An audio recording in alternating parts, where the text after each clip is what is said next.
السلام عليكم ورحمة الله وبركاته. كلنتي wanaagsan asxaabay meel kastood naga daawanaysaan ku soo dhawaada mar kale iyo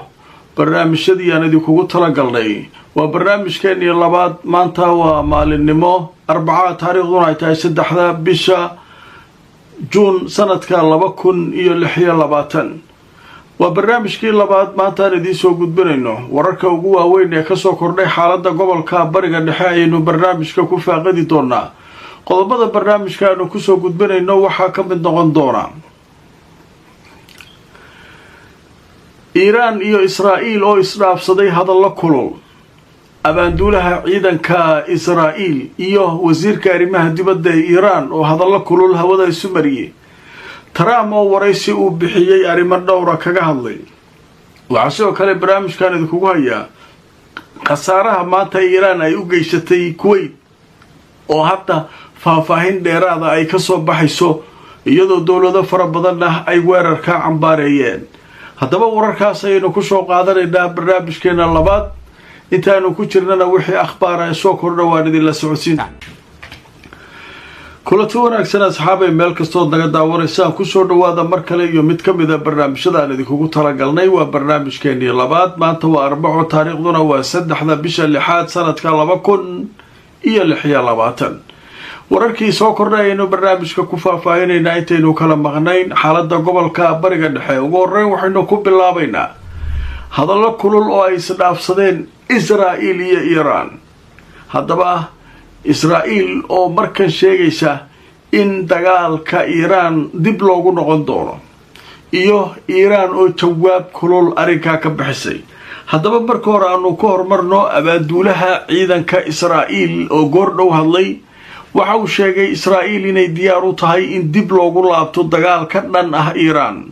abaanduulaha ciidanka Israa'iil ninka la yiraahdo Eyal Zamir waxa uu sheegay in ciidamada badda Israa'iil ay door muhiim ah markan ka ciyaari doonaan dagaalka cusub ee lala geli doono Iiraan. dhanka kale waxa uu sheegay in ciidamada baddu ay markaa ay si wanaagsan u gudan doonaan waajibaadkooda markan. u fiirsada wuxuu leeyahay markan waxaynu dagaalka xoogga saari doonaa ciidamada badda. ciidanka badda ayaanu markan Iiraan xoogga dhinaca badda ka soo weerari doonaa. waxaa dhahay Israa'iil marka tabar ma ku gaartaa Mareykanka? may isagiyaa baddii wax ku qaadi lahaa. ma Ingiriisiya ku gaartaa? may ma Faransiisiya ku gaartaa? may maxay tahay marka baddan la sheegay? marka sheekadaas waa nuusan tahay. laakiin markiiba waxa uu soo jawaabay ninka wasiirka arrimaha dibadda ee Iiraan ah. haddaba waxaa la yidhi Caraaqji wasiirka arrimaha dibadda Iiraan waxa uu sheegay waynu ka jawaabi doonaa u dhahay fal kasta oo gardarro ah oo nala ku soo qaado. wasiirka arrimaha dibadda Cabbaas Caraaqji waxa uu sheegay ciidankoodu inay markaa iska difaaci doonaan weerar kasta oo kaga yimaada sida uu yidhi kuwa cadowga ah. wasiirka arrimaha dibadda ee Iiraan Cabbaas Caraaqji waxa uu sheegay ciidamadeenu waxay qaadayaan weeraro difaac ah oo ka dhan ah goobaha uu Mareykanku joogo ama uu doonayo inuu ka weeraro maraakiibta rayidka ah ee maraya badda iyo in uu ku xadgudbo xabad joojinta. waxaan si degdeg ah oo go'aan leh uga jawaabi doonaa fal kasta oo gardarro ah oo annaga naga dhan ah ee nala ku soo weeraro ayuu yidhi wasiirka arrimaha dibadda ee Iiraan Cabbaas Caraaqji. ujeeda marka hadallo kulula marka la isdhaafsanaya ninkaasana yeelaya kana yeelaya aday ku taala. marka waxa leeyahay nooc min al tactic waa tactico waay. nin la wareysanayo aad uga helay wareysigiisa General Ilyas Al-Hanna alirada waa muxallil askari nin arrimaha militariga falanqeeyo waay. jazeera wareysanaysa waxa la yiri hadalka abaanduulaha ka war ninka la leeyahay Zamir hadalkan uu leeyahay badda iyo maraakiibta wuxuu yiri horta inaad mid fahamtaan isku daya. annagu waxaan yiri rag military isaguna waa general aniguna waxaan ahay general. okay nin general ah khidadiisa iyo dagaalkiisa iyo meesha uu wax ka weerarayo ma sheeguna. dhageystayaa بدان كسانا يلا مراكب استعمالها مركا وح كتير ملونا إيران waxay la timid oo maqlay gantaalo halis badan oo difaaca hawada marka wuxuu rabaa inuu annaga badda ka imaanayna badda inay xoog saarto marka waxa annagu fahamsanahay yiri generaalada Iiraan miyaanay fahamsanay yaa loo sheegaa waxaas marka nin dhan oo abaanduulaha ciidanka Israa'iil dagaalkan ku laabanayna markan badda xoog saarayna bad may haystaan oo dhan markan ayaga dhanba hawada ku noolyiin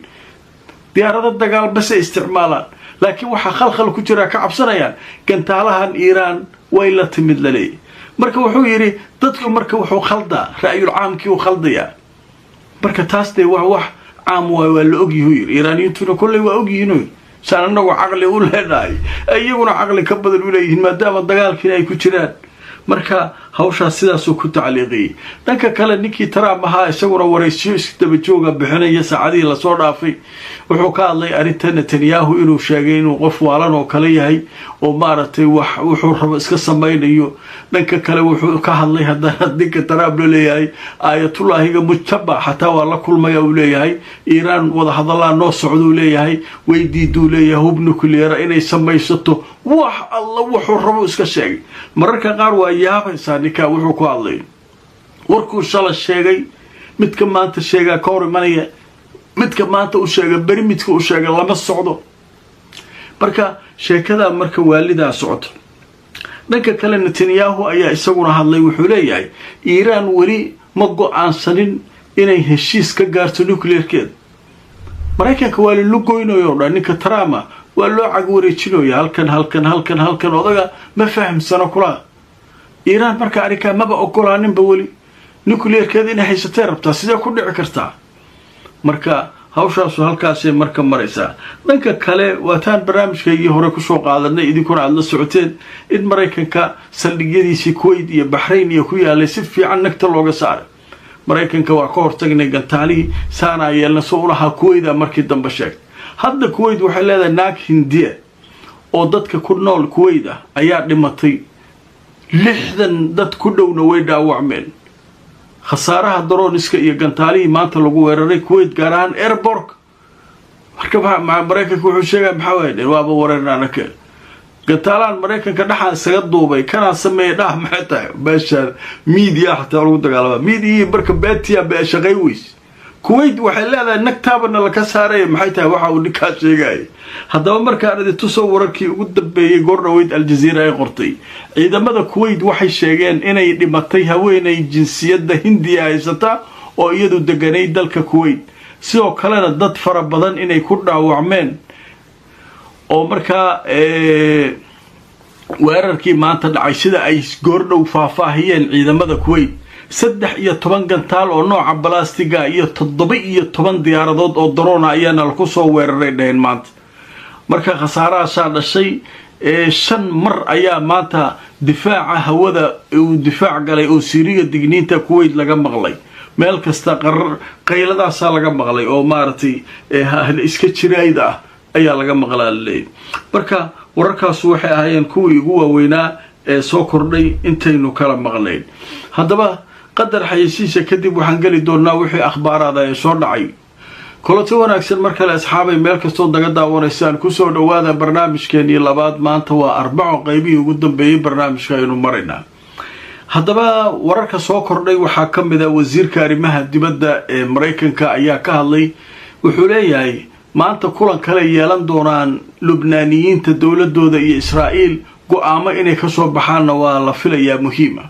shirkii ka socday wasaaradda arrimaha dibadda ee Mareykanka horay ugu sheegay shirkaas Hezbollah ma ogola waa aqaan sida loo qabanayo taas marka mushkiladeeda leedahay marka asagu rajo ka muujinay wuxuu leeyahay go'aamo soo bixi doona midda kale Hezbollah 3 weerar oo kala duwan ayay waxay yiraahdeen ayaynu saacadihii la soo dhaafnay ku qaadnay goobo ay joogeen ciidanka Israa'iil marka waxa leeyahay Hezbollah aad waxay isaga ilaalinaysaa dadka shacabka ah meelaha ay joogaan yahuudda inay weerarto iyagu waxay target ka dhiganayaan oo bartilmaameed ka dhiganayaan bas saldhigyada iyo ciidanka yahuudda bas ay qaramsanayaan intaas waxay diidayaan alwile inay Israa'iil marmarsiyo u hesho dad rayd aan la kalaayay inta baxdo bambooyin dad masaakiin oo Lubnaaniyiin isaga layso caasimadda iyo dhulka tagto marka nimankan waxay taageen kuwaanaaba naga badan kuwaan xuduudka ka soo gudbay oo Lubnaan soo galay ayaanu maalin walba 100 200 aynu qarramsanaynaa iyaga marka dambe iska carari doona marka wararkaas ayaguna soo kordhay qaybaha dambe xaaladdu marka way kacsantahay Lubnaan wali dagaalkii uu socdaa wixii warar soo kordha barnaamijyada dambe ayaanu idin kula socodsiin doonaa like gareey oo share gareey barnaamijka meel kasta aad joogtaan intaan markale kulmayno hadii alla idmo iyo barnaamijyo kale nabadgelyo